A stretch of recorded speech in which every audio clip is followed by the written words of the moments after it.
Well, this is the first meeting this year that I've been to, so it's been at least a year. Yeah, yikes. Oh, it's good to see you too. Makes me feel good about my attendance.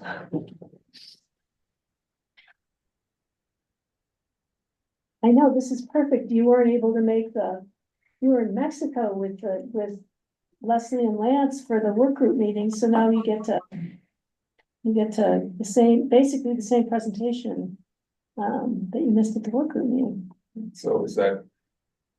Is the presentation?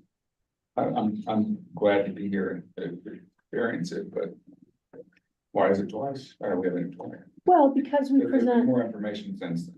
no, we present. There is some more typically- information, but we have to work through the process of doing the work group as the community kind of steering group. Right, And then bring that back to you all as P and Z to just make sure that you're tracking it. So because this is a formal meeting, we have to do this, notice versus the work group, which is more of a kind of a little more workshopping. Right. well, this is. a But work Suzanne- session, But yeah, Yeah, I mean, it's a work session, but it's still yeah. different. So it's really and then we like to make sure that the P and Z is aware of what the work group, their feedback too, so gosh. You keep falling down? No, I feel like I need a phone book. Just got a little chair here. So we do not currently have a quorum and it is after 5, so we'll need to wait till Zach gets here, hopefully.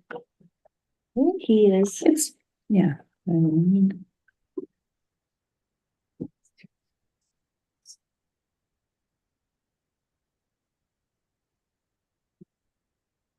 Which.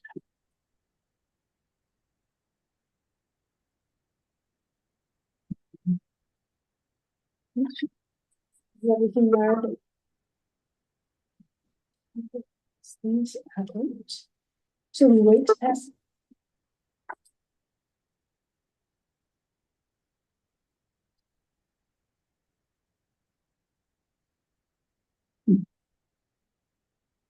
There you go.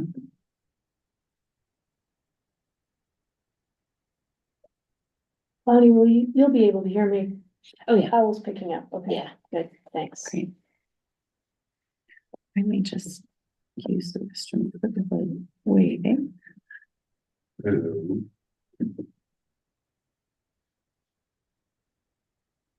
Okay. Hang on, I gotta walk out there. I'm over at P and Are you still getting? No, you're not getting any. That's okay. There's Feedback. only two Feedback people from here me. so far. No, it's weird. It just like keeps popping up every once in a while. I'm on non-speaker. I thought maybe it was because I have to run the YouTube in the background, but I got that all closed out.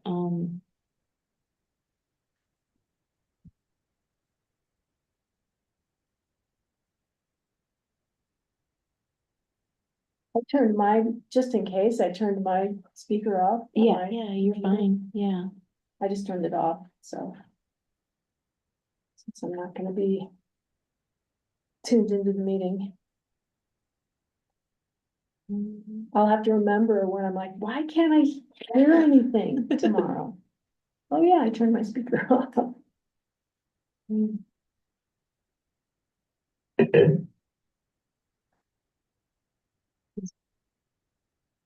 Chelsea was maybe gonna join by Zoom. Suzanne's supposed to be on. Yeah, Suzanne was gonna do her best to join, I think from the Basalt office. Okay. Cause then I hope it gets called off. She's supposed to go up to the Snow Cap Caucus tonight, to their meeting after this. Okay. So that's probably not gonna be a very fun drive. No.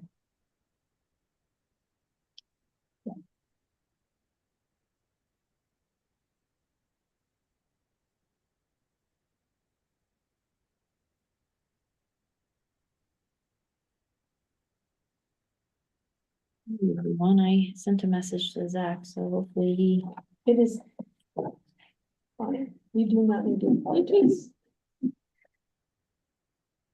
Joe is still out on the phone in any case.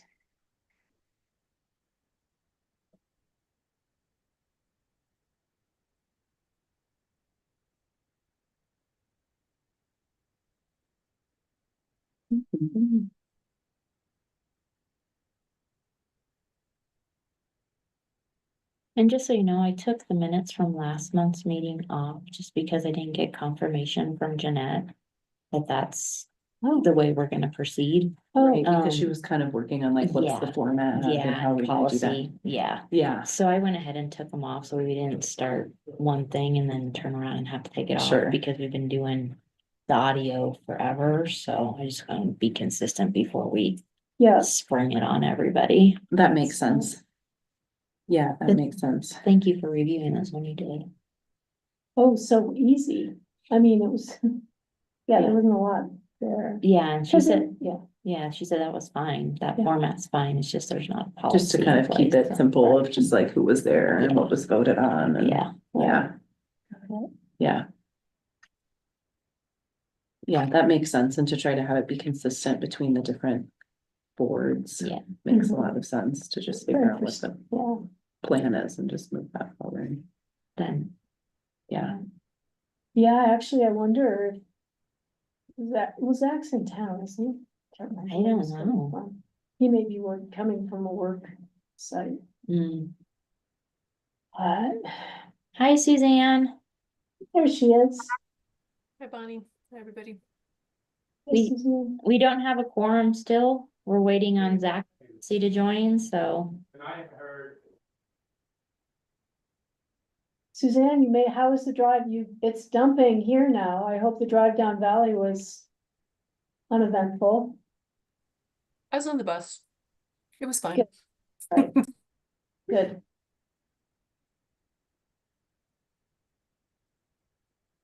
yeah, it's kind of unusual that it's like kind of picks up in the afternoon, later evening. You know, like this morning, it didn't look like much was out there. It was windy, Right. but it really windy. turned up the volume for sure. Gotta love spring. Yeah, yeah. We're sitting at it all morning going, grab your heavy jacket, you're going to need it. Yeah, it doesn't look like it right now. I know, we were talking to Patty the other day, she's like, I left my gloves and everything in the car, I didn't think I needed to bring it in with me. Well, Definitely, she only has to go to Smuggler, so. yeah. Unless Quorum you. Still failed? gotta walk to the car. Yeah. Let me give Zach a quick call and see if he's going to be able to join. Suzanne, did Chelsea say first May, it was iffy or? I guess I thought she was joining and it would either be virtual or in person. But I got the sense that she was definitely joining. As a practical matter, Joe just brought up the fact that this is a work session. There are no formal policy or formal decisions that will be made tonight. So in theory, we could move forward without a quorum, depending on who's our, Information session for those of us that are able to receive the so information. our chair right now is Zach, who is our chair? Because actually, It would be nice. Technically, Chelsea's the chair and Zach's the vice chair. But I think she's ready to hand it off, but I told her we would do elections in April. Once the board deals with appointments and stuff. right, But Zach's been chairing most of the meetings recently. Well, we haven't had too many meetings. Haven't had to. maybe give it another 2 minutes and, Zach's gonna try and log in. oh, okay. That'd be great. We can definitely walk through it. We're ready. Mhm.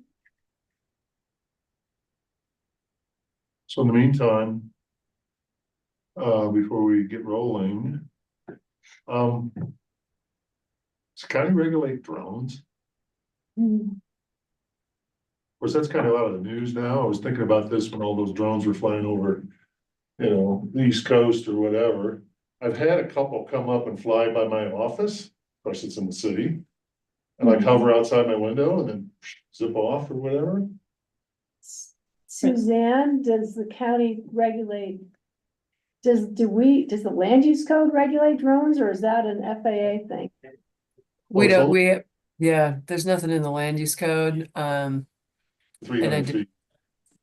Yeah, I think it's whatever that FAA regs are at this point. I know the county like prohibited them on like open space properties, but that's it. And so that's one I don't think we have purview. Yeah, not that I To want to create regulate. more regulations, I Right. was just curious. No, and that is unnerving to have a drone just outside. I've Yeah, had that exactly, once, outside and your you're like, window, "Hmm," and then gone. then Yeah, zipped off. Hmm. That's good, it was kind of weird.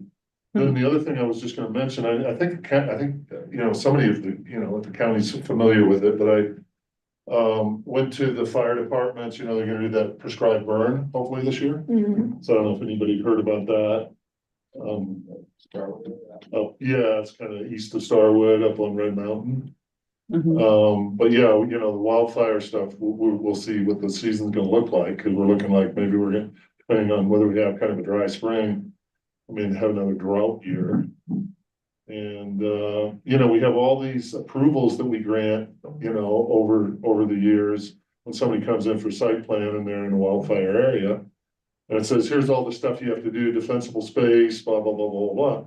It's like, I don't think people even do that. You know, they get their approval and they just kind of ignore it. I think they do the defensible space happens, for the final inspection. Going growth that isn't Yeah. maintained, which means that the defensible space is no longer defensible space. Yeah. Yeah, agree with where Doug's headed with that. And right, like Eagle County has a much more robust, like staffing department basically, where they not only like they go out on re-inspections, they, you know, there's, you know, there's definitely staff people who do that. Like, right, we're just only catching it now at that one point in time. Right. Yeah, but with those, you know, tragic wildfires in LA. You know, Right. and then Yeah. they caught a bunch of flack for, you know, why aren't you out there, you enforcing, know? yeah. Yeah, Maui. enforcing, yeah, Maui before that. And, Yeah, it would be nice too if there was some. If homeowners associations, subdivisions took on some of that responsibility on their own, because it's in their own best Yeah. interest, right? But it is, yeah, from a county enforcement standpoint, I think it's it's a tough. tough one. It's actually happening in Snowmass to some extent with the Snowmass Homeowners Association, you know, the overline one for. Oh, the master. For the old subdivisions, like I live in Elm Ranch, and there's been quite a bit over the last couple of years of wildfire mitigation, clearing and cleaning or whatever they do. Mhm. So there's an HOA that is a little bit progressive, That's great, and yeah. for Snowmass, that's a big step. yeah. Well, since Yeah. Zach is still maybe trying to get on, Joe, do you wanna, or Doug, do you wanna chair real quick and open stuff up once I hit Yeah. recording and? Chair, but there's not. So I think we just started having a conversation, don't we? Yeah, we could just go ahead and start, I guess, you know, I mean, what's on the agenda is commissioner comments, so I made a couple comments. I don't know if planning staff has anything to say, other than we're gonna talk about the 2050 plan. Okay, well then I'll start the No recording public and, Here, Are you starting recording? yeah. Yeah, unless Suzanne, do you have any staff comments to throw in before we start?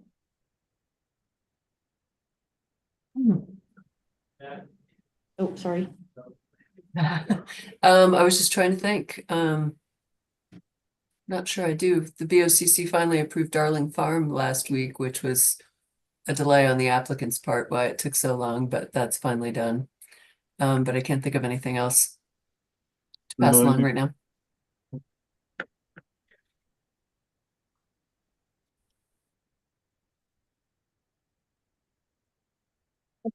I don't think Suzanne heard that.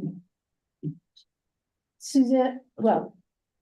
Why don't we just move? And Zach just joined. Oh, we did, What okay. is Darling Farm? Like, the detail of it? Suzanne, the question was, what was Darling Farms about? What was the application? It's the former Weeben Ranch property up Capitol Creek. They were reconfiguring the properties. I think it was at the P and Z probably last summer, because we did a first reading at the board in, I think, August. Yeah. Mhm. Hmm, Great. Well, Looks like we have a quorum. Hey, Zach, thanks for hey, hopping Zach, on. yeah, do you wanna go ahead and formally open the meeting? Yeah, sure. Sorry for being late.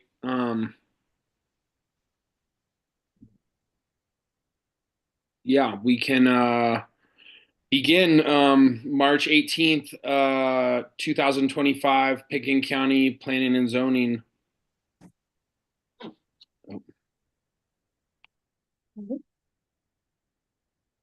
All right, why don't I start?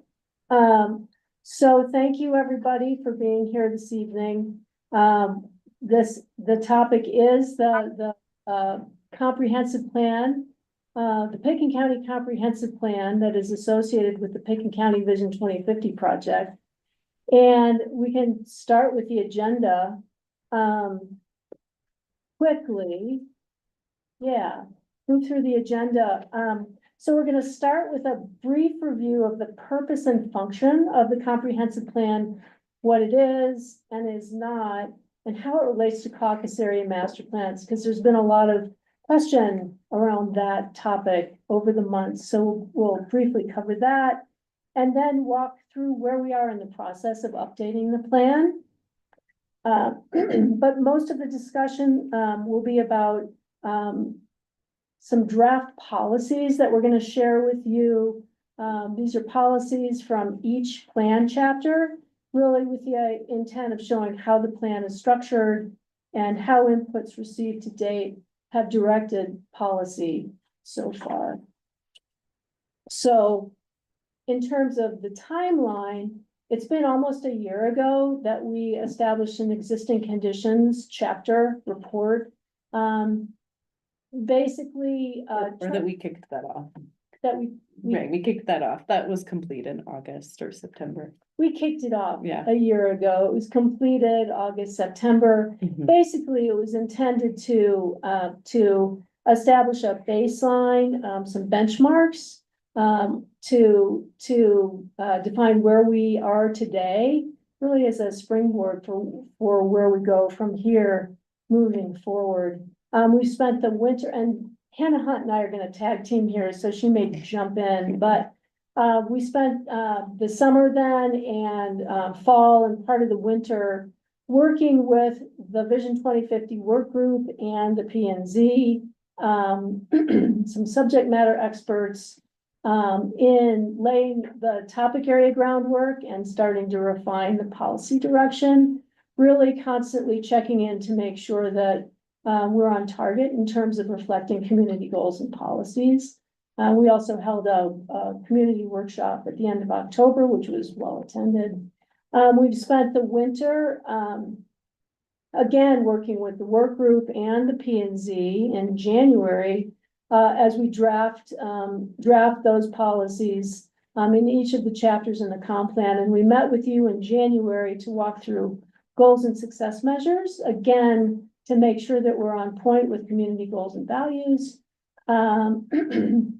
And we met with the work group, March 5th to start to walk through and workshop some of the draft policies that we've pulled together to date.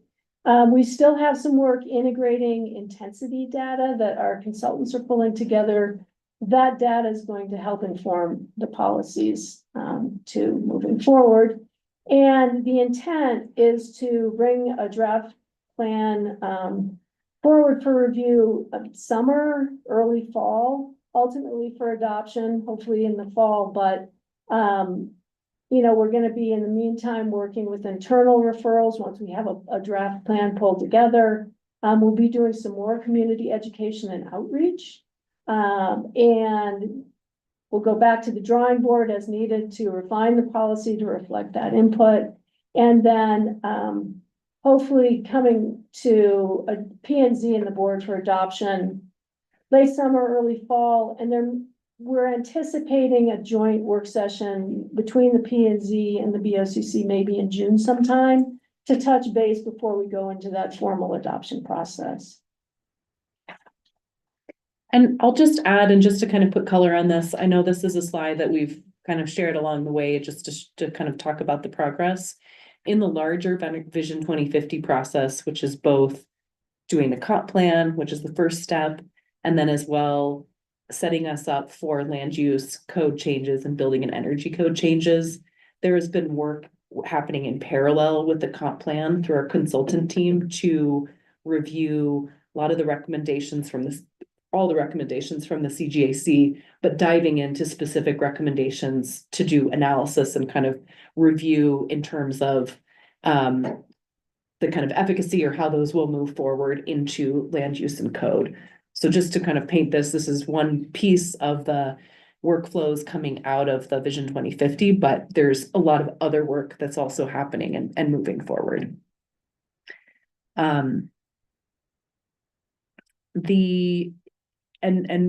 can be kind of conversational as we kind of go through this, what the comprehensive plan is and is not. But I think just to, again, kind of bring us back to the broader picture of what is the purpose of this comprehensive plan and how are we moving this forward, we thought it was helpful to just kind of ground again in this aspect of why this is the first step. Do you want to start, Ellen, and then I'll Sure, jump in. chime in? So, yeah, this has come up because you all, Planning and Zoning Commission, have worked on master plans over the year, reviewed them, adopted them, helped draft them. We haven't worked on the Pickens County Comprehensive Plan since 2003, right? So there's just been some question about, okay, so what is the purpose, the function of the county comp plan? So let's start with what it is. First and foremost, as I think you know, it's an advisory document that provides policy direction intended to achieve core community values and goals as directed by input from the Board of County Commissioners, the CGAC group, recommendations, caucus area master plans, and other existing community plans that have been developed over the years and recently. But unlike the caucus area plans, which address issues that are typically relevant to a specific geographic area, the county comp plan addresses the county as a whole, right? And it provides policy direction that guides implementation of land use, building and energy code regulations, and supports other broad community programs and services that are really integral to the function of the county and the community as a whole. So it's the comp plan is looking at the community as a whole. Those comprehensive plans really are focused on specific geographic areas and issues that relate to those areas and those caucuses. So the comp plan is also the first step in the Vision 2050 process. It's to support implementation of code amendments and other broad county programs and policies. And right, so that's really the purpose and function of this broad county comp plan.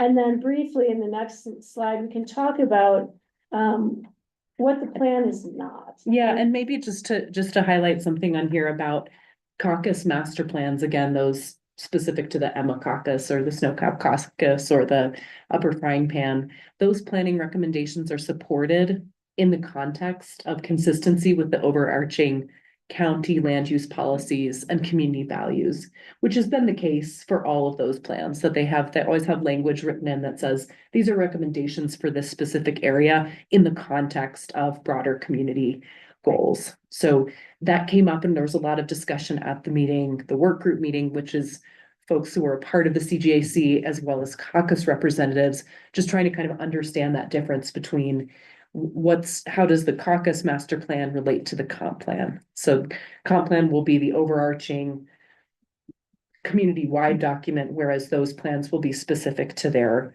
area. They can be more And- restrictive, but not less. Would be a way to look at it. And some of their recommendations that may be more restrictive, for example, may not be carried forward into the comp plan because that might be in conflict with a broader community value. Right, maximum square footage, some caucuses are saying 5750 and counties 9250. Right. And I think you gave the example, Ellen, of the rail. We Which- we did have a question at the work group meeting about, well, what's an example where a caucus master plan may make a recommendation that's not gonna be implemented because it's not in the interest of the community as a whole, right? And the example that I gave was a caucus plan that recommended that the railroad right of way never be used again for rail service because of the impacts to their neighborhood. Noise, property values perhaps. And we said, you know what? Understand the concerns you have, but as a practical matter, there may at some point be a need or a desire to once again go to rail service using that rail right of way, because there's gonna be, it's gonna be the transportation solution that's needed not only for the county, but for the valley and the broader region as a whole. So that was an example that actually resonated with people. They're like, oh, okay, that, you know, that takes you from the micro to the macro. Mhm. And just to say too, that moving forward, we will still be bringing updates to caucus master plans as those come through. So that will be continued to be as part of the home rule charter. We have this comprehensive plan, and then we have the kind of within that, we have the caucus area master plans that sit under that. And I think Suzanne Caskey was the one that recognized that so much work goes into those caucus area master plans, and that work is recognized. And she said, you know, they put a similar amount of work as the work that went into the CGAC committee, worked for 10 months or more in coming up with it. So not to discredit or dismiss the caucus area master plans. They definitely are an important voice in the community, democratic, you know, it's a great democratic tool, brings in great input from the community. So not to dismiss the importance of the caucus plans, but just to really break down the relationship between the two, that one informs the other, and sometimes there are gonna be some areas that are not gonna be in sync. Mhm. Okay. Yeah, and I mean, just another example is that several of the caucus master plans, or a lot of the caucus master plans, provide really great detail around policy direction related to natural environment related policies, water conservation or land preservation. And a lot of those recommendations are really being pulled through into the comp plan as the drafting develops. Whereas, for example, the CGAC was provided a lot of input that's about revisions or changes to land use code. So we're looking at this across the board as we pull in different recommendations from different places. But just to say, the caucus master plans have a lot to offer in terms of, especially in that natural environment chapter, that is really an opportunity where the CGAC didn't touch on that quite as much. So it's fair to say that sometimes the comp plan prevails over the caucus plans, and sometimes the caucus plans, you know, hold the day. in terms of well, you want to take that? No, go ahead. Yeah, I mean, I think in terms of the way that from our, conversations with the county attorney, I mean, I think that the comprehensive plan will always be what will be the kind of final document. Mhm. That may not speak to the specificity of something that's happening in a caucus master plan. So that caucus master plan will also be a credible document to be advisory. So as a planning and zoning commission, as you're reviewing something, you're looking at that to be looking at that in terms of consistency with the comprehensive plan.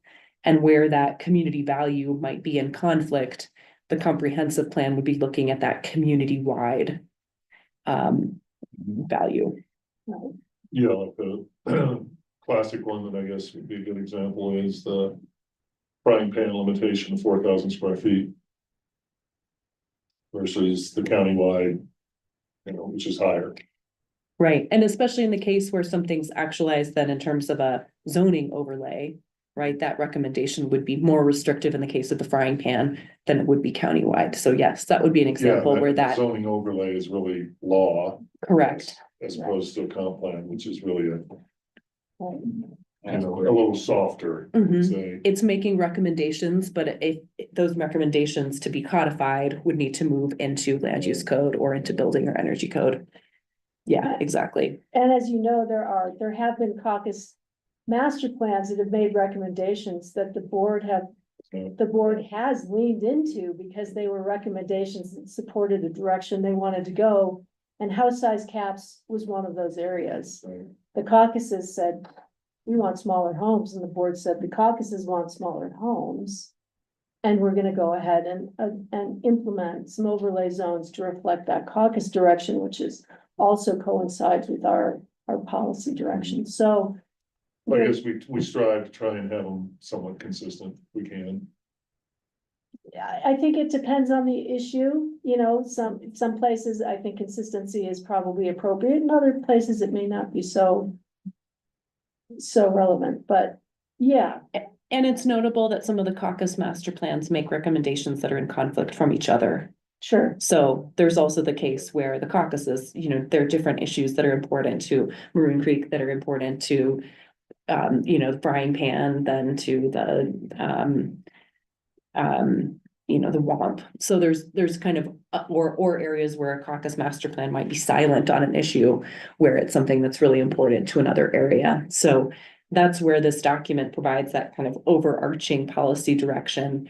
And eyes open, there will be inconsistencies between the caucus master plans and the comprehensive plan. But again, there's already inconsistencies between the caucus master plan. So the intent is that what is adopted in the comprehensive countywide document is reflective of community values at large, not just the voice of one right, representative from caucus or the representative of, community member. We're doing a very thorough public process with this, which is part of what makes this kind of a slow moving, big process, but making sure that we're listening to a representative voice in terms of what's incorporated. Mhm. And, as you all, as the planning and zoning board being adopters of this, asking you all to be responsive to that kind of broader community perspective.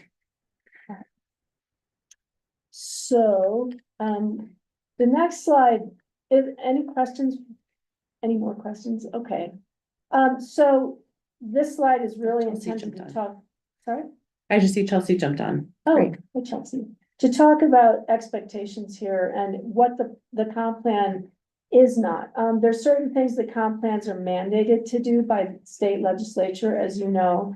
And that they are intended to address, but there's certain things that comp plans may not address or achieve, and we have some of them listed here. Comp plan can't guarantee specific outcomes for future development, but it can offer a framework and guidance for decision making. That's really a principal function of the plan, right? It can't control external factors such as economic changes, market dynamics, unexpected events, political changes, right? But it's informed by the existing conditions and current understanding of trends. It can't automatically force immediate action. There are a lot of people that were on the CGAC who would like to, they'd like to see things move faster.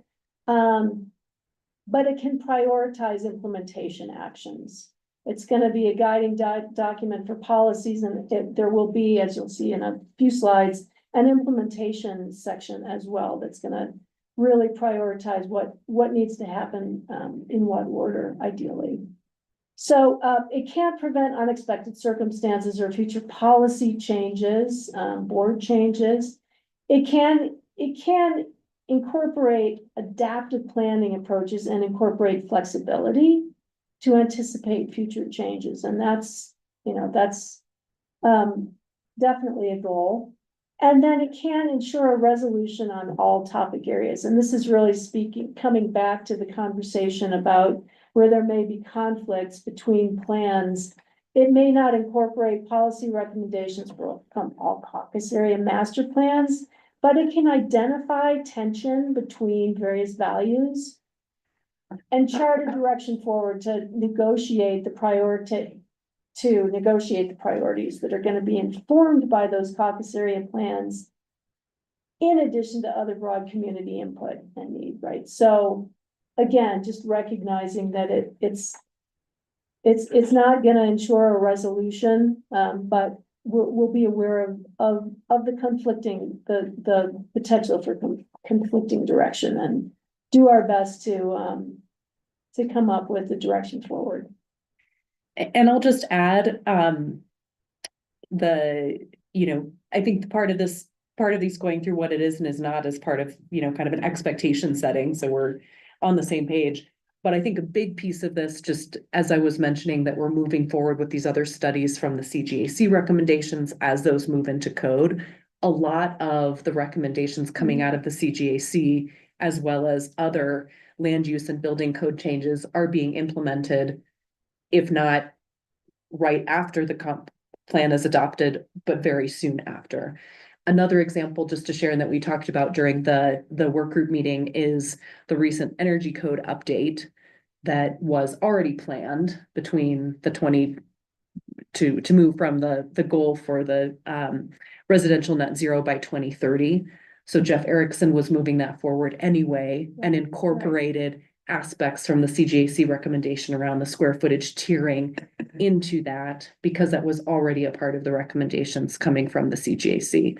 So while this looks like, hey, we're trying to qualify what the comp plan is and is not, know that many of these policy directions are being implemented pretty immediately after this gets adopted. This is just the first step. So just to assuage concerns that this, feels like we're qualifying this a lot. Much of this is moving forward quite rapidly, but the comp plan needs to be the first step to set the policy groundwork to then move those forward. So,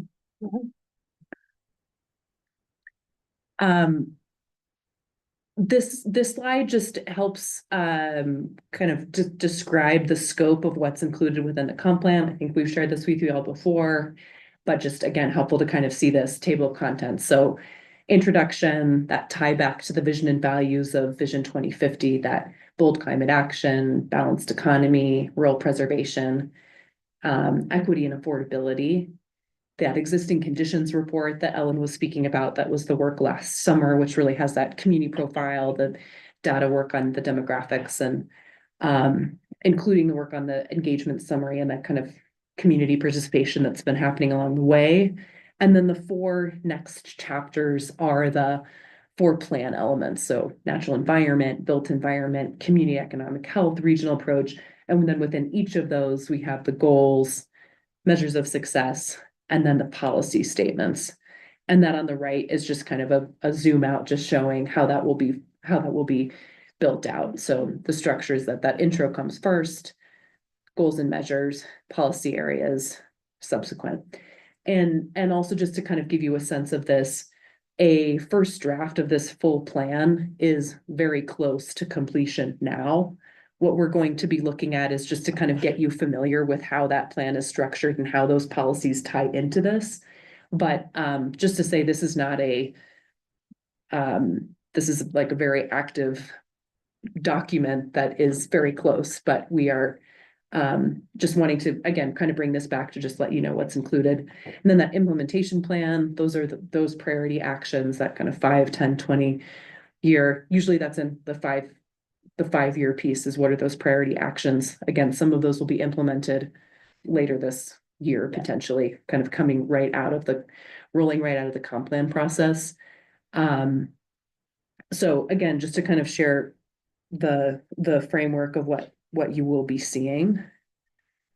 So will we review these back to the other slide, like introduction and existing conditions, or are we gonna just get a big packet of everything? I think there will be a time when you get a big packet of everything. Sure. The intention is that we're kind of moving through these in terms of getting you familiar with how these are structured together. There may be that we come back with a few different areas that we want to talk through of like the kind of policy direction. And then we anticipate that there will be a meeting where it's kind of a speed run through. Here's all of these different pieces coming together. So you can really see that as a set. And then we can go through, kind of quickly different parts of that whole plan. But the intent is with you all to kind of be building up toward that, so you see how those different parts come together before we're sharing with you that full document. So it'll be the full document, but we'll in the meantime talk about this type of.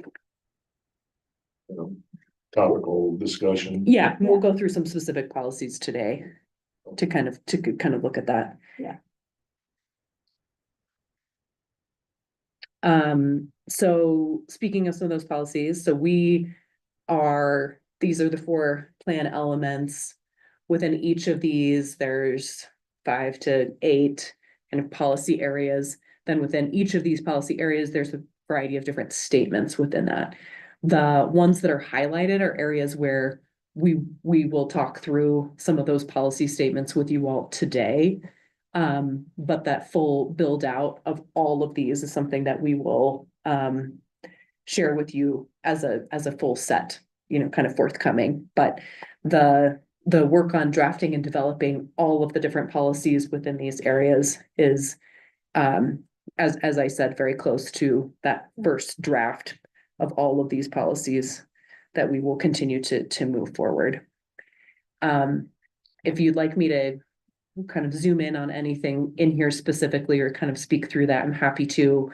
I know you all have seen this before, but this is kind of continuing to be, these policy areas are continuing to be refined. These are pretty set now because of the level of development, but this has been, you know, continuing to make sure that each chapter is being scoped appropriately to capture what needs to be within that.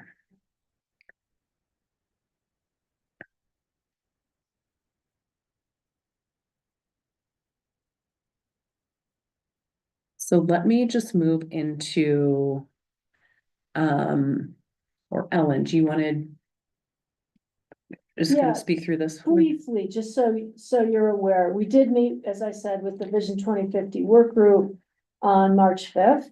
Really to go over this, basically the same information, and we just wanted to relay the takeaways from that meeting, so you are aware of them.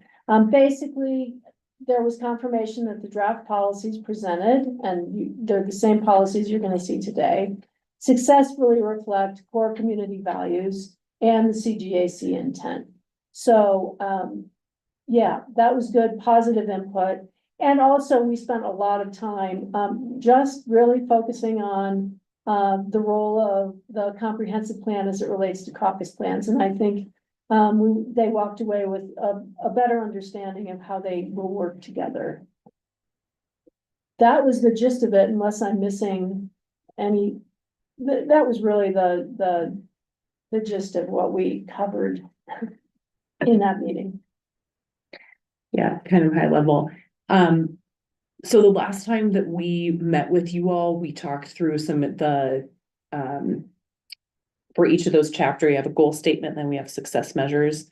Those have been updated based on the feedback from you all from P&Z and from the work group. And that the update of those were included within your packet. So a lot of that feedback was, let's be bolder, let's be more specific, let's identify metrics where possible to have that be quantifiable where possible. And so that's captured within the update. And again, that piece is in your packet. We won't dwell on going through each of those success measures again, but just to know that that feedback has been fully incorporated. The overarching community-wide goal for Vision 2050 is that bold climate action, balanced economy, preservation of world wild lands, equity and affordable community. So that's kind of that big Vision 2050. And then within each of these sub-chapters, these in the color are the goals then that are intended to be achieved by the policy and direction that are within those different chapters. So I'll just let you, if you want to just read this on the slide kind of briefly, but those are those broad goals within those chapters, again, in alignment with that overarching community-wide goal. And the intention too, as we walk through, is to show you how those different policy statements relate back to the success measures relate back to the chapter goals and then reach back to this overarching community-wide goal. So kind of how those are nested and interwoven together. So I'll move forward, but if anyone wants me to stay here, I can do that too. And we can circle back as we need to. So these are the different, we're gonna go into some examples from each of these. So the water quality and quantity, climate action built environment, some of the land use policies, then in community and economic health, access to housing, economic sustainability, some of the policies within that, public safety emergency response, and then regional transportation, regional housing.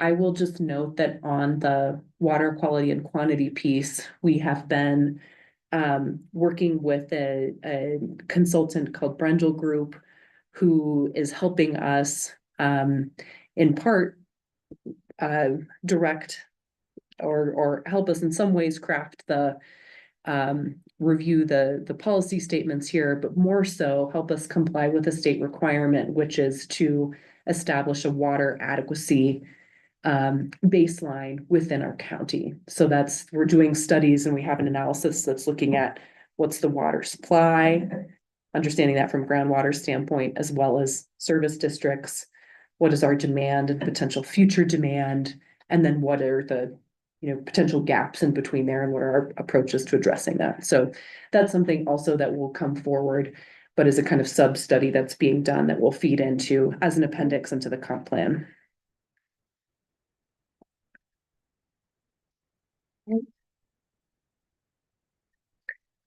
So this is, and I think we've also got, for folks in the room, if you want, we have kind of a big worksheet that just shows how these different things relate. It's the same thing that's online. It's just, I always like to have a paper copy. Sometimes it's helpful. But we want to share with you, and again, just kind of how these different plan elements are coming together. So that broader plan element, again, one of the four being natural environment. Nested under that is a policy area, so water quality and quantity. Under that is a policy statement. This one is specific to regulating development to protect groundwater. And then how are we planning to, how will that be implemented? Some of these different identified implementation tools, and then the outcomes achieved. So those kind of going back into those broader goals of the plan itself, and then specific success measures within that chapter. So just kind of walking through how that is connected, plan element to policy area to statement, and then circling that back to how will that be implemented, and then making sure that we're tying that to the outcomes achieved. So just a way for us to think about how are we evaluating these policy statements in light of what's feasible from an implementation standpoint, and also achieves the broader outcomes that we've identified from as a work group and as a PNC. And this kind of comes back to what we were talking about before with wildfire mitigation. You know, you do the well pump test, the well meters at completion of the project, but is there any ongoing, what's the word, ongoing review of what's going on? I mean, there's the well is, and so it feels like I agree with it entirely. It's just that the ongoing monitoring of it needs to be thought about at least. It's kind of like what Joe said about wildfire. It's not, it's works the day that it's complete, but then the well gets drilled deeper and the well pulls more water out, and so my comment would be, does there need to be something in there that, I mean, it becomes more regulation and burdensome, and who's going to monitor it, all that, but the reality is the ongoing monitoring of it is important as the original policy. Yeah. It becomes increasingly difficult, obviously. Yeah, and I would just say specific to the groundwater piece, there are, if there's some piece of that relates to how that's what your well it's like the physical and legal water supply, right? Like there's Groundwater's both of probably the those. Easiest one of all because of the, Samuelson, all the well drillers and those people are regulated and they're much more controlled or whatever than wildflower, for instance, we were talking about, but But point taken, kind of across the board, thinking about not just what happens at the outset, but the kind of ongoing monitoring. enforcement and monitoring. Yeah, understood. Yeah. Good point.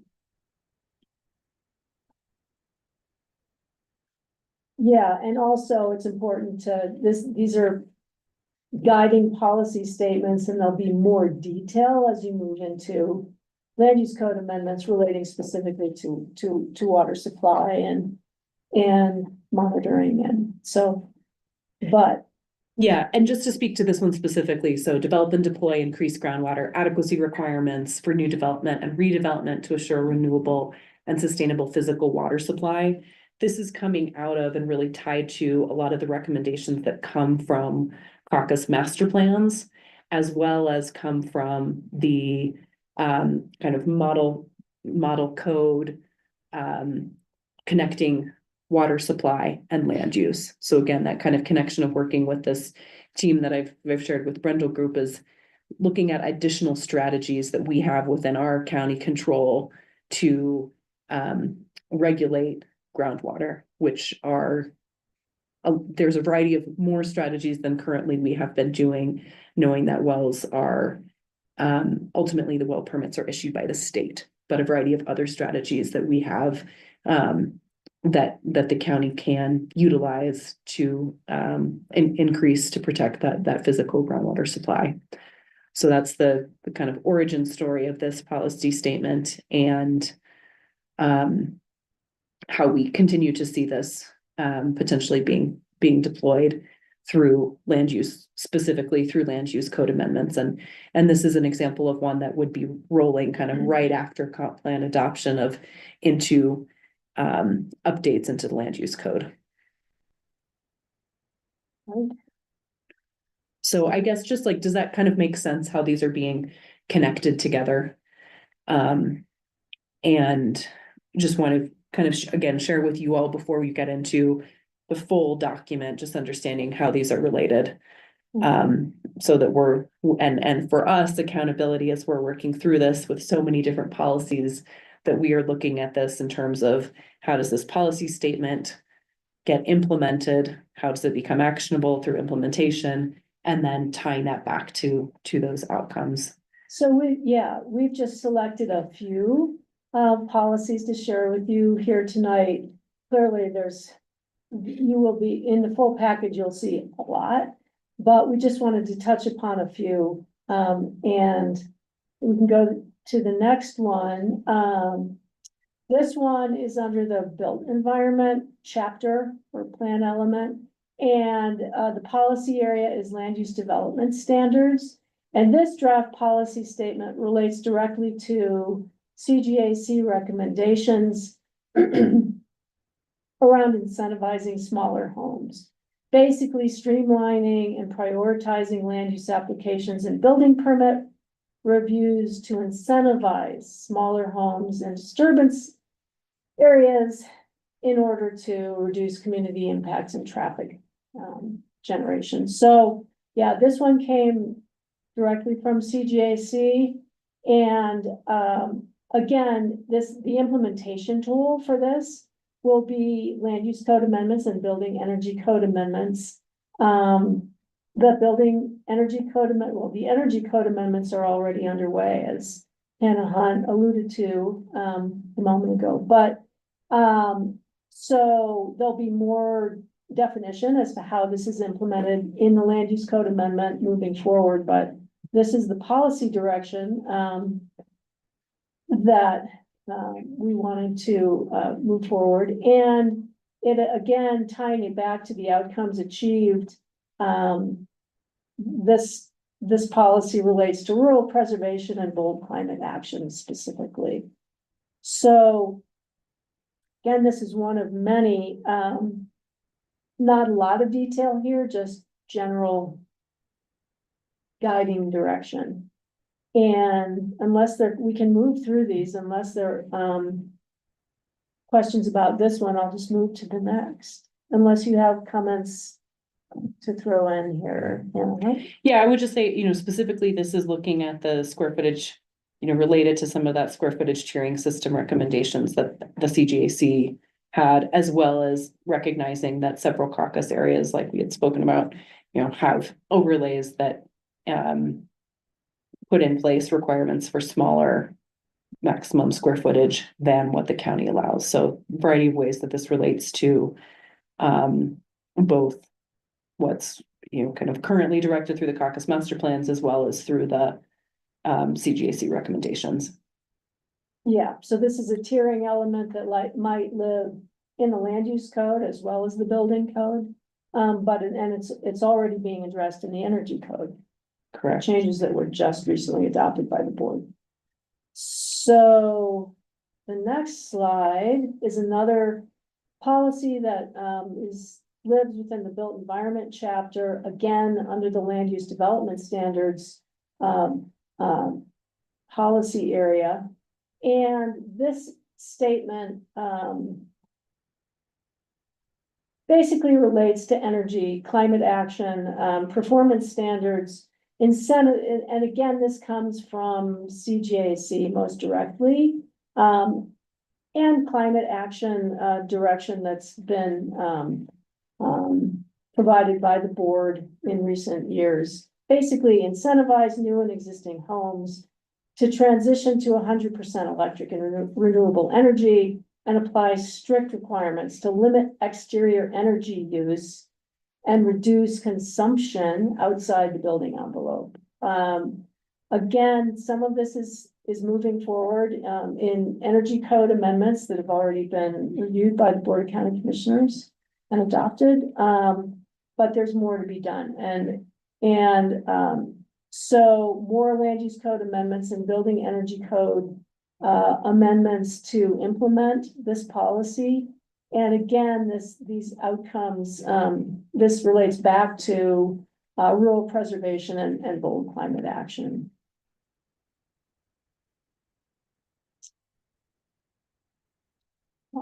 Questions forward. Again. Is this helpful to just kind of move through this with you all, just to see how these connect? And I was part of the CGAC, so the built environment piece is really easy for me. That part is, it's what we talked about, that Right. and it all a commentary on our society or whatever, if there's so much money, it comes back to the monitoring it, that we can't monitor good behavior. So I think that trying to create policies that people can relate to and not change, as soon as you get your permit, or as soon as you get your CO, do whatever you want, which happens in all communities. So that's just a commentary on the way I feel about the world, I guess. But anyway, so no, I think this is effective. So as I said, I'm really familiar with this portion for sure. Okay. I guess the one thing I say is more affordable and middle housing. I'm not sure what middle housing means. Middle income housing, middle. Is there a word missing there? Or? Yeah, this is an interesting one because actually this is pulled directly from the CGAC report. Right. And this was something that we wanted to just communicate will be captured. The way that this is, like, this will be wordsmithed, or this will be clarified in terms of making that clear. But when we met with the work group, we wanted to just communicate, hey, this is something that's really pulling through directly from the CGAC report, actually verbatim, and we'll be moving into the direction that's incorporated into the policy. Income. Someplace that's housing it's affordable to, it's It's between affordable housing and free market housing or something. Middle market. Middle market. right, middle market. Middle market's probably a better word than income, Yeah, because there's such a huge, the current house price, the average house price in Aspen now is $12 million or some crazy number, right? right. And to this one That's specifically, not middle. Yeah, yeah, and I would just say, you know, this is kind of was a main thrust of the CGAC Yeah. report of Sure. saying Yeah. that we recognize the impacts of growth, and yet the kind of growth that we want to prioritize is affordable housing, and here's some variety of strategies to do that. So one of the other pieces that will be coming back is also looking at locations for, like, we had that discussion in the fall about how do we provide some criteria, but allow for some opening beyond the, you know, outside of the UGBs for the type of housing that we do want, being this affordable and middle market housing. And that's something that also will be coming back as within this policy section within the built environment, to just identify what does that location criteria look like, and what's the policy statement that's, you know, series of statements that are kind of defining that criteria. But the intention here, again, is to communicate that that CGAC direction is very much being heard and will be captured in here. Will it look verbatim like what you see on screen? It probably will not, but we want to just communicate that that's incorporated here. Well, there'll be some tensions between that and the natural environment. Because you start Absolutely. developing, you know, to be middle market, it's gotta have high density. Or it's gonna be expensive. And then, you know, it's at odds with the, you know, with the, you know, goal of preserving the rural part of the county. Sure. No, there definitely will be some, tension areas to negotiate here, and a lot of factors, including water supply, Sure. utility location and availability, so, yeah, there are a lot of, And I noticed on your original, you know, there was a discussion of public lands, and now there's, you know, certainly some. Discussion on the national level about, you know, opening Protection. up the public lands for affordable housing. Mhm. We don't have much to say about that, but we'll see. we'll see. So, yeah, I guess. Yeah, and I would just say too, I mean, the discussion that we had in the fall that was about the criteria, navigating those tensions between rural preservation and this goal to put affordable housing in places where that's near to, adjacent to Highway 82, adjacent to existing UGB, has existing utilities. We are working internally on a feasibility analysis, going through those different criteria to then bring back a policy that's kind of informed by, again, the kind of feasibility of what are aspects that are limiting in terms of where affordable housing Right. is intended based on the policy intent from the CGAC, and what are factors that are enabling. So that's a factor that will be coming back, and likely a little bit of a teaser, but likely would be a part of that discussion that happens with the joint BOCC PNC discussion. And density is one of those things that will be informed by water capacity, right? So a lot of cross-cutting themes here that we'll need to consider.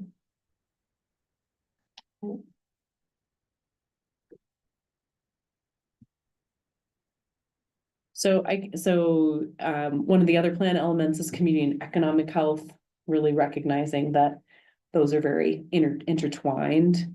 This policy area is about access to housing, so thinking about housing, but from a bit of a different angle. And a lot of this chapter's policy direction is informed by work that's happening through other Pitkin County departments, Pitkin County Health and Human Services, Public Health, a lot of the work in the emergency management, which looks at hazard mitigation and other types of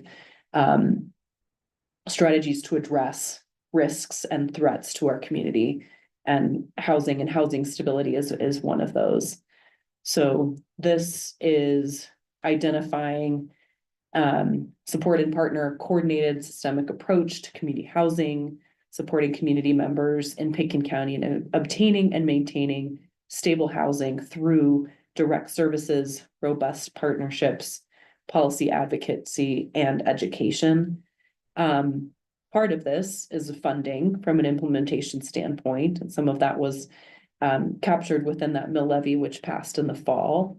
And Pitkin County and the housing resilience team is also participating in a housing needs assessment study with municipalities, with Snowmass, with Aspen, with Basalt, to identify that housing needs in Pitkin County, and then will ultimately be leading toward a housing community housing plan. Right. That's something that also came out of a recommendation for the CGAC. And that's something that will be a implementation in progress. This policy is supporting that direction. And then kind of the tie into those outcomes achieved. But this piece is really about just kind of showing that connection between some of the work that's already happening and how setting the stage for some of that forthcoming, especially as that relates to some of the other county departments and programming that's happening outside of the ComDev, partnering with ComDev, but being led outside of ComDev. You look like you were going to say something, Joe. Sorry. Well, it's not gonna be I was- easy, for sure. And I think part of the issue is that the county, the residents of the county spend a lot of money on doing these types of things.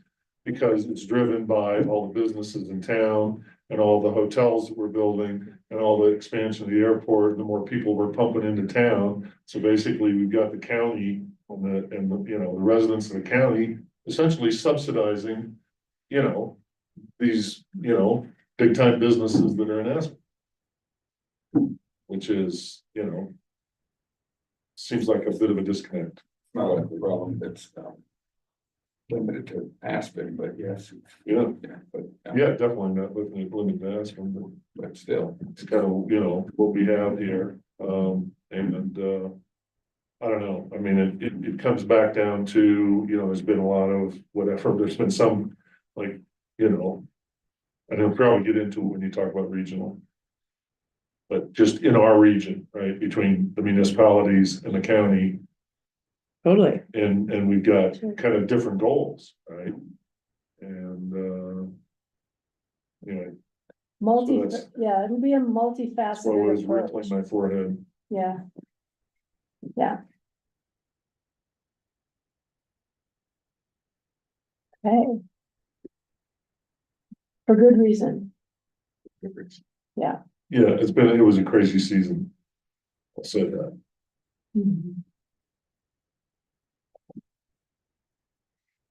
So another piece that we're pulling out is within the community economic health, this economic diversification. And this pulls through a lot of the direction that's included in the HHS, Health and Human Services Strategic Plan, the Public Health Improvement Plan, again, that hazard mitigation plan and the work on resilience coming out of the emergency management work that Pitkin County does. And as well as elevating some of the existing land use policies that are actually in our current code or current policy direction around economic diversification. So this is about supporting opportunities to expand the availability of employment and income generating activities that provide a true livable wage by diversifying industry sectors that economically support the local community. And a variety of tools in place. This just calls out, I think what's listed here, kind of partnerships, community partnerships, including partnerships with CMC. Part of this is that the Pitkin County, as an organization, doesn't have an economic development department, right? And so that's not something that Pitkin County is kind of in the current scope, but there are many different partnerships that the county is participating in that have opportunity to move further in this direction, and could be something that really comes further out of some of this work of the comp plan of identifying strategies to become more involved and engaged in that. I would also just note this is an interesting direction because while the CGAC was really talking about, and that final report and a lot of the discussions were about kind of imbalance within the economy, or where there are other this privatized residential economy, the kind of conversation about economic diversification wasn't quite as on the nose with that kind of final, kind of report and what came out of that, but something that we also want to just highlight in terms of identifying and recognizing that to be a strategy in support of, again, these kind of more opportunities for Picken County's workforce that are outside of whether that's privatized residential economy or outside of the traditional tourist economy, in support of a living wage.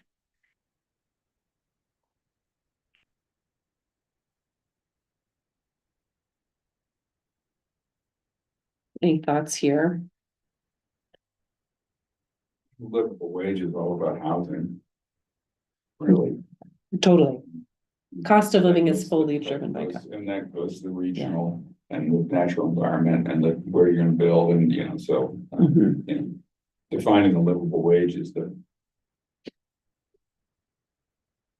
What does that mean, I guess? But, it's hard not to support diversifying. Well.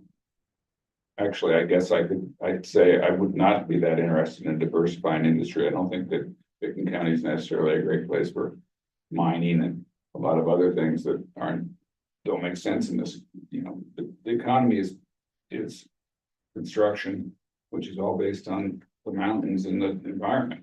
So I don't know what other diversification, I don't know if Picken County needs an economic development department. Yeah, I mean, and just to say, this is not, the implementation tools are not saying, hey, we should have a economic development department. It's just recognizing that we don't. And so, right, the strategies are working with community partners. Having the ski company is one large employer and the county is another larger employer, it's maybe there's risk factors there or whatever, but it's kind of what our county is. Well, the resort economy has historically been a low wage paying, sector, right? Yeah. So, Service industry. Yeah. Well, maybe as, IT and those types of things get more, whatever, popular or whatever the right word is, there's some opportunity there that we kind of get away from, because right now, yeah, it's a resort community and the more people we pump in, that's, kind of what it runs on. Except the IT thing is what's driven up all the rents because all those people can come and work remotely and afford to pay. And so the service industry people can no longer afford to live in the upper. Well, yeah, At all. and then the work that they're doing is not generating necessarily taxes that are Right. specific to the impacts that that community has, on the area. Yeah, and I think part of this too is just identifying that there are variety of sectors that are in need, important sectors that are in need of workforce. Healthcare being one, education being one. The HHS strategic plan again kind of really lays out what are those kind of specific areas where there's, more investment in supporting pipeline programs for local communities to be involved in, especially in healthcare, is a big need. So I think that the intention here is not to be pointing to one specific sector and say, we're looking for X, but to just recognize that kind of a broader acknowledgement of a more balanced economic community could be, certainly has benefits broadly.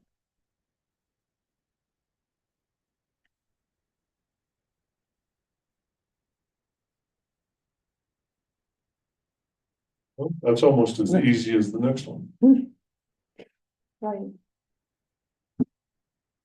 Right, so this next one is looking at emergency evacuation, also within the community and economic health. This was a lot of the discussion that we had at last month's at the PMZ and also the work group. So we just wanted to kind of share how this is coming forward. And just to say too, that the kind of discussion around wildfire and wildfire evacuation will show up in many different portions. We just go to this slide. So in terms of environmental hazards in the national environment, like, it shows up there and is kind of identified as being a hazard. In terms of the built environment, looking at ways to harden and defensible space and, recommendations around strategies for enforcement, that shows up within that built environment more from the land use side. And then the community economic health is really looking at that from a standpoint of public safety, emergency response. And then in the regional chapter, it actually will live there too, to some extent, just recognizing the work of regional partnerships around the Roaring Fork wildfire collaborative work. So just to kind of share how that one, which, certainly a very important topic to make sure is captured in a variety of different areas, just kind of how that will show up. But what that policy statement is, and I'll jump down, is within community economic health, number 7, under public safety and emergency response. So maybe we can close our eyes while I go fast. Sounds get dizzy, but I'll jump back to it. So this policy statement: support emergency evacuation planning and infrastructure, support evacuation in the event of natural disasters, identifying and developing secondary egress routes for various population centers throughout the county. Again, supported by, through the implementation of hazard mitigation plan, Pitkin County Emergency Operations Plan. Many caucus master plans specifically point to strategies that their caucus are taking to address this as another recommendation. And several of the caucus master plans identify HOAs within their caucus area, which are also taking this on. Again, kind of to the discussion earlier. But again, with that kind of approach to, from a success standpoint, trying to increase public safety, especially with the focus on preparing coordinated approaches to wildfire mitigation and evacuation planning. So that's a place where this kind of pulls through, again, that focus on emergency evacuation as related to natural disasters.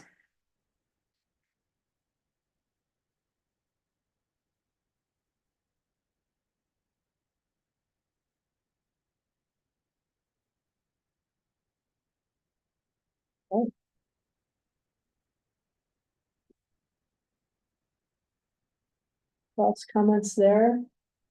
No. Nope. We have one more slide here on the policies. Do you want to talk through this, Ellen?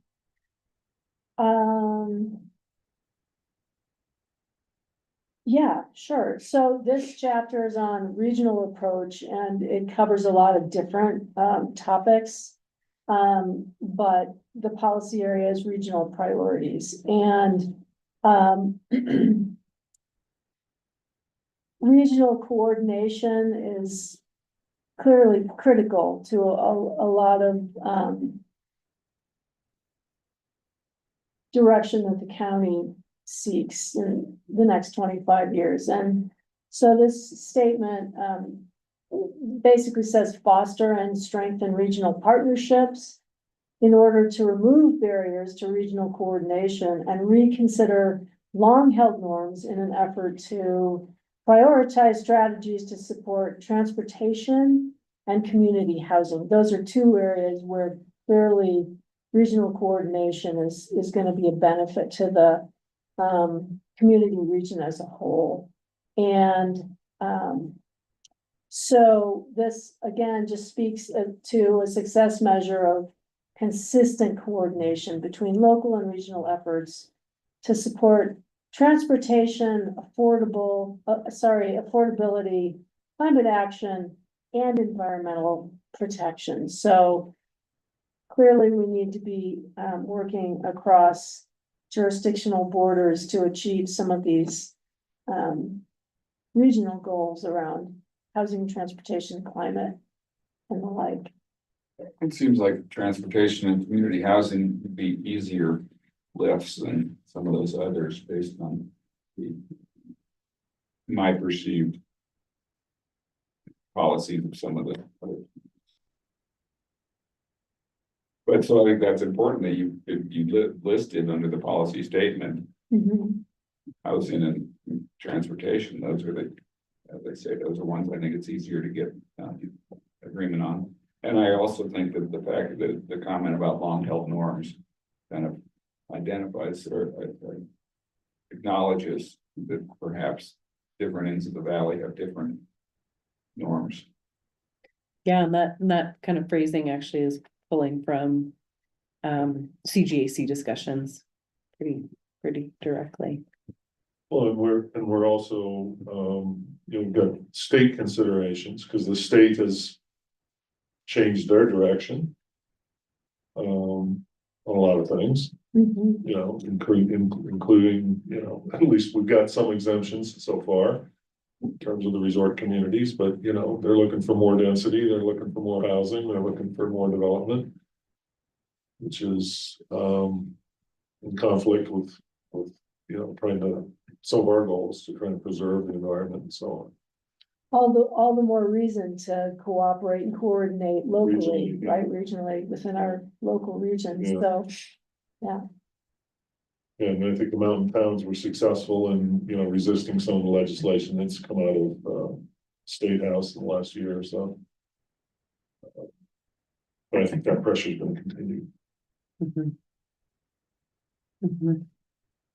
Yeah, and I guess I would just say, you know, part of that is where an opportunity to point to the direction at a county level and a comp plan is valuable.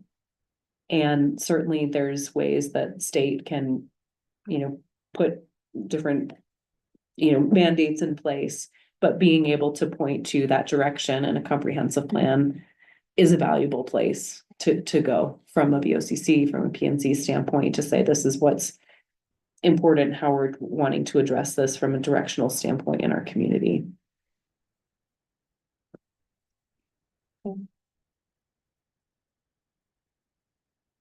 So that's a taste.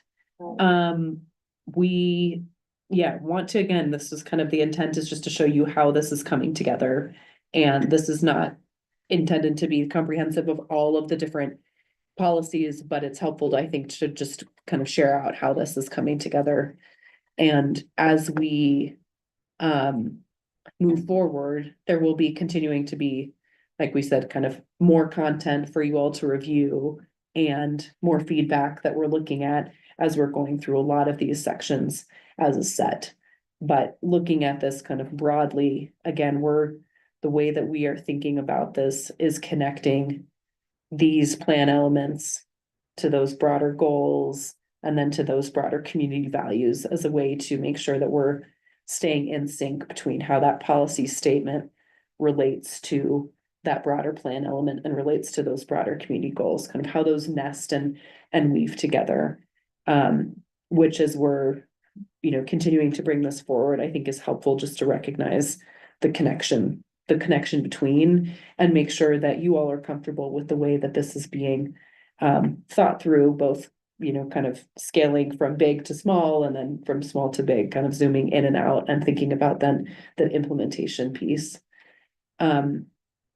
Any other questions or any other aspects that would be helpful for you all as you're thinking about, and, you know, this upcoming review of looking at more of the document is coming?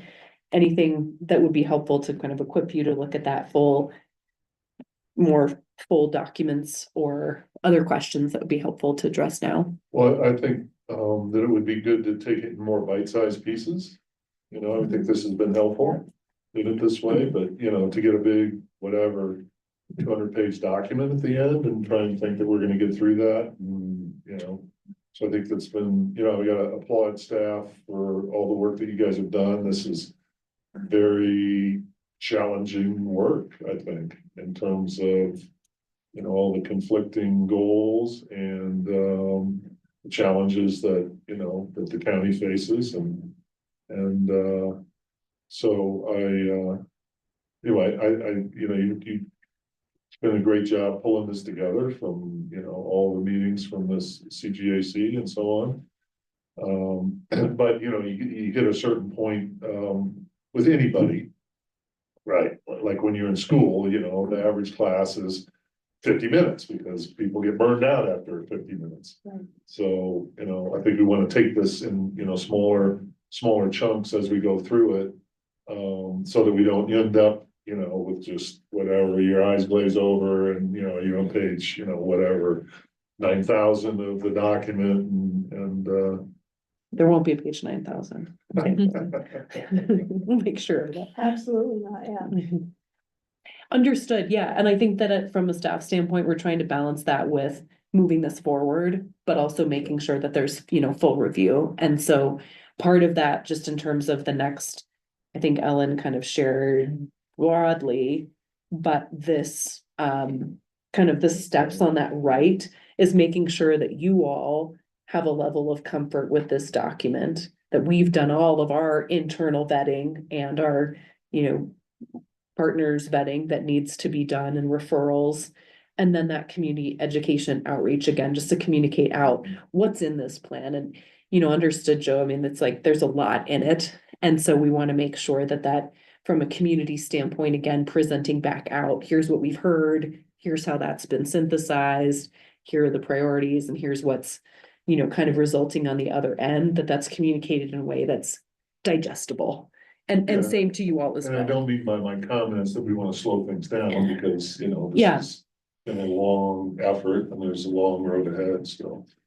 Yeah, And I think that we talked about what the comp plan is and what the comp plan isn't. We talked about that it can't do certain things. But some of the stuff within that, being building code stuff and TDRs and square footage tiering system and everything, those are very concrete. This is the way it's gonna be. This is a line, however you wanna say it, you have to meet it or not, right? And so, that's gonna be the part that's, I think that is gonna take more to digest. And I don't know if that's even our purview or whatever, and the comp plan, as we say, is this overarching thing, and it can and cannot do things, but it really is just a guiding principle. Whereas the other stuff is, Yeah, Nuts and bolts. this is the line in the sand, or you don't meet it, mhm, the nuts and bolts. So, Yes. and that's the important part, in my opinion, really. mhm. The community plan, the comp plan, excuse me, is obviously very important. But the nuts and bolts and that's the part that takes the time to digest and understand and get correct. Right, and part of that too is that, while we are doing these studies concurrently on TDRs, on the FAR recommendations, on the transportation data, is to both project ahead, what is this gonna look like in the nuts and bolts when this goes into code? And then projecting back, are we setting the policy direction, calibrating that to what we think will be actually implemented and will be feasible? So it's a little bit, that's kind of why we're doing these in parallel, so that we're thinking ahead, what is this gonna look like when this lands in the code and is actually, before you as a code amendment? And can we then, with that in mind, make sure that we set us up for enough kind of flexibility within that policy, but enough specificity to make sure that can actually be implemented? So it's just, it's a little bit of that back and forth to make sure that we're trying to project out what may, what's coming down the pipe pretty quickly, while also, making sure that we're giving them enough guidance and direction to, That's the part we're doing. Yeah. Talking Right. about that you guys are doing that. I think that part to mhm, try and understand what the nuts and bolts are gonna create 5 years down the road. yeah, right. Whatever that thing said. yeah, I'll chime in here briefly. I just wanted to say thank you, and I agree with everything that Joe and Doug have been saying. I think you guys your work is difficult because these are complex issues that started with, the CGAC, and you've really done a great job distilling and boiling it down and threading the needle into policy statements. Because I've been in all these meetings too, and I'm hearing the repetition of these issues kind of finally be spoken into one policy statement is really refreshing, because it sounds like it's in alignment. And I agree, bite-sized pieces are easier to, focus on and get right one at a time, rather than the whole whole knot of, this whole project at the same time in one big document. So pieces would be better, but I do agree also that we need to keep it moving forward quickly. The only thing that could help me in like reviewing and then approving, eventually the comp plan in pieces is to be able to reference back to the CGAC's report from 2023, or when it was initially adopted by the county commissioners. I'd love to be able to reference back to those sections of the summary pages of the CGAC and then see those same goals in the policy statements and in the policies that are in the comp plan. Which I'm sure they'll be there because it sounds like they are already. That's all. Thank you. Thanks, Chelsea. Jasmine, any comments from you? Yes, I'd like to say that I'm still concerned that there doesn't seem to be acknowledgement of the extent to which the quote built environment contributes to the never-ending need for yet more employees, which of course is what is contributing mightily to what seems to be a never-ending quest for finding places to put employees, and they're not always ideal. There's a lot of people who are very perturbed about allowing or incentivizing or even allowing affordable housing outside of UGBs, and I can understand those concerns as well. But something has to be done to recognize and address the need that is created, because kind of like the idea of traffic solutions, you want to make the connections and the transportation systems more logical. At the same time, wouldn't it be good to reduce the demand for single occupancy vehicles? So I think that this whole idea of considering the employee generation is something that maybe should be employee neutral. I don't know how to say that. Like, just as we want to reduce emissions from construction and so forth, we should be trying to encourage development that does not increase the ever increasing pressure for more and more employees. And we know that whether these are residences or businesses, you need people to build them, you need people to maintain them, and you need people to service the residents or the business within. And every time you turn around, there are more of them. And every project that we approve creates yet more of a need. And who's fulfilling this need? Yeah, and I would just speak to Jasmine, that is definitely on our radar.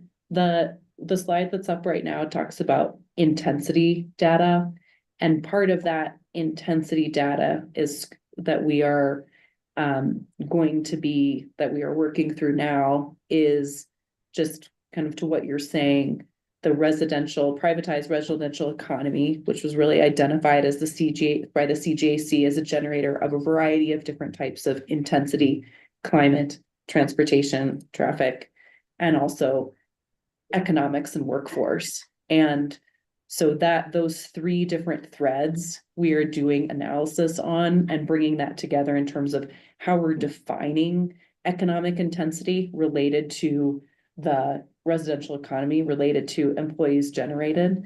And that data is also connected to, and that analysis is pulling through or kind of rubbing shoulders with or aware of the work that's done on the employee housing impact fee, just from a kind of basis standpoint, right? That nexus between employees generated and square footage and amount of new development that's coming online. So no answers directly for you, but just to say that that's really the thrust of these intensity studies, is to understand what that impact is and then set us up for thinking about the policy direction or the subsequent strategies to address some of those impacts. Okay. But keep bringing it up. We appreciate it, because Yes. that's something that is definitely intending to have that be articulated through this effort. So appreciate your keeping an eye out for that. Do it because I'm being nagged by a lot of people who are feeling that if we don't do something, we're going to be a community of people who own residences here rather than people who live here. And there is only a certain amount that we can possibly do about it. And the worst part of it is I can just complain about this forever without necessarily coming up with a solution. But if we don't keep identifying the problem and realizing that it's a problem, nobody will ever come up with anything.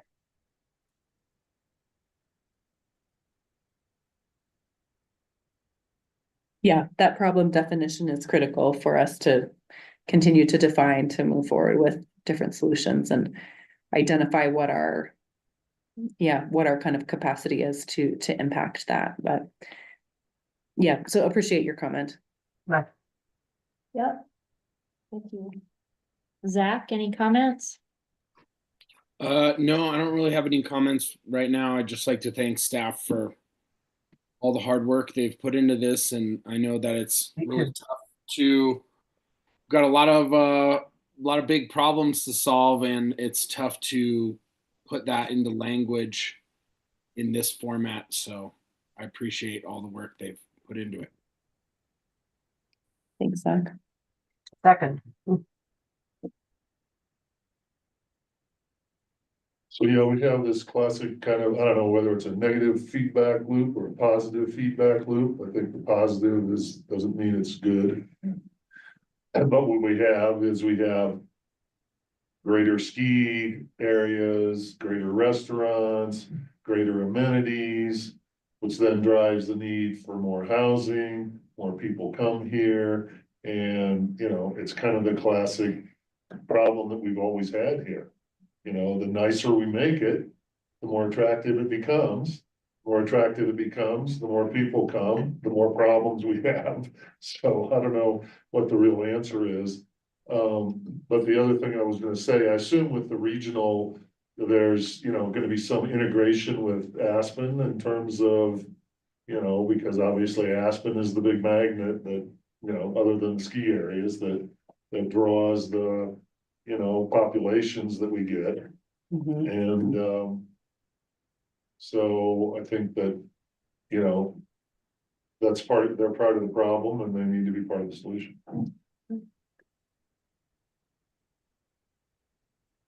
Yeah, the kind of scope of that regional will be looking at Pitkin County municipalities and then adjacent counties as well. So kind of both impacts and partnerships between those, so jurisdictions and then also between Eagle and Garfield County. Yeah.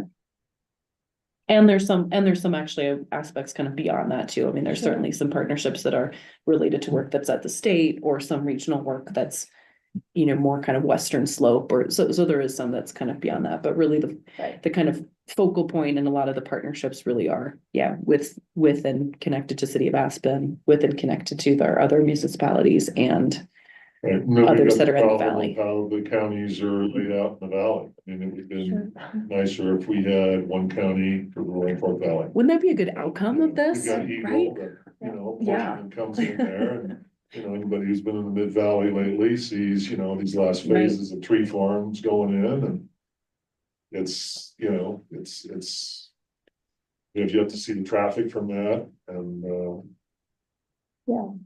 And we need to work with the federal land agencies who are our partners as well, Yeah. right? So that's another aspect of the region that we need to address. Yeah. Well, thank you for your feedback and for your time. We will be back and continue to move this forward and And it may be before we get back to you for a joint work session with the board. I think that's what we're anticipating now, and we'll let you know if that changes. Right. Before we wrap up, we didn't do roll call, so if you don't mind, just real quickly in the room for P and Z, we have Joe Kraybacher, Doug Throm, and online we have Jasmine Tree, Zach Matthews, and Chelsea Clark. As far as staff, we have Ellen Sassano, Hannah Hunt Wander, Suzanne Wolf online, and Bonnie Shiles in the room. Thanks, Bonnie. I missed that one. Do we have anything else on the agenda? Oh, Suzanne, go ahead. Not on the agenda, but I kind of didn't have my act together at the beginning of the meeting to just let you all know that the board, obviously some of you who are up for reappointment have interviewed with the board. They've also done interviews with folks to replace Jeffrey. My understanding is they'll be taking action on those things at the beginning of April. And then after that, once we have the P and Z members set, talked to Chelsea a little bit earlier about it'll be time to have our annual election of chair and vice chair. So we can move on that once the board has taken their action. I think that's it. Great. I'm going to Snowmass Capital Caucus now, so I got to run. Thanks, Suzanne. Jen, Awesome. Do we have any other commissioner comments about the 50-year plan or anything else before we make a motion to adjourn? I move to adjourn. All right, we have a motion to adjourn. Do I have a second? Second. All right. Thank you very much, everyone. Have a good night. Thank you. Bye.